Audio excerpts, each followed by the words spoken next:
Hi everyone. Today I am going to talk about solid principles. If you are having 4+ years of experience, then you are definitely going to see this question in your Java interviews. And if you are failed to answer this question, then it's going to be a big turnoff for the interviewer. Now let's try to understand the solid principles first. Okay. So solid is an acronym which represents 5 different principles, okay, which helps the software engineers or the developers to write maintainable, robust, scalable code in the object-oriented programming. I just mentioned that solid acronym represents 5 different principles.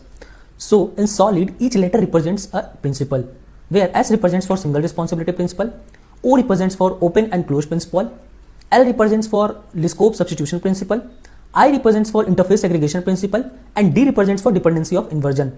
In this video and in upcoming videos, we will be talking about these principles in detail and will try to understand with the help of examples.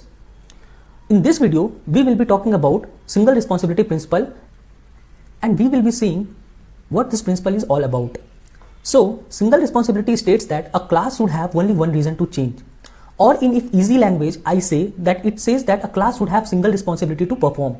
Okay. So, let's go through a code snippet and try to understand that how that code snippet is violating a single responsibility principle. Okay. So, consider you are building an application, let's say a social media application. Okay. And for that, you have created a class called user service. This user service has 4 different methods like register user, login user, update profile, and report user.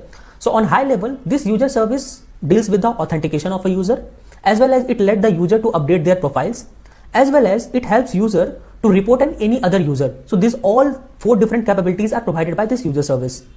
Now, let's say I have written this code. Tomorrow, if any other requirement came in picture for the update profile feature, in that scenario, I need to modify the user service despite there is no logic change for the authentication or for the report user.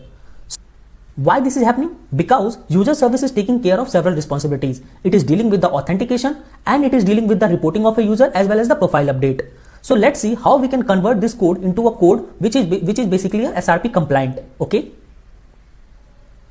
So instead of putting all those methods in a single class, what we can do, we can create a separate class. Okay, let's say one is the authentication service, second one is the profile service, and third one is the reporting service, and we can put all these methods in the respective classes.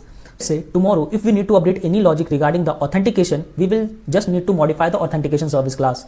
And if there is any change in the logic for the update profiling, we need to modify the profile service class. And why we are able to do so? Because here each and every class is having a single responsibility to perform. And that is what single responsibility principle exactly states. So that's all for this video. In upcoming video, I am going to talk about open and closed principle with its example. So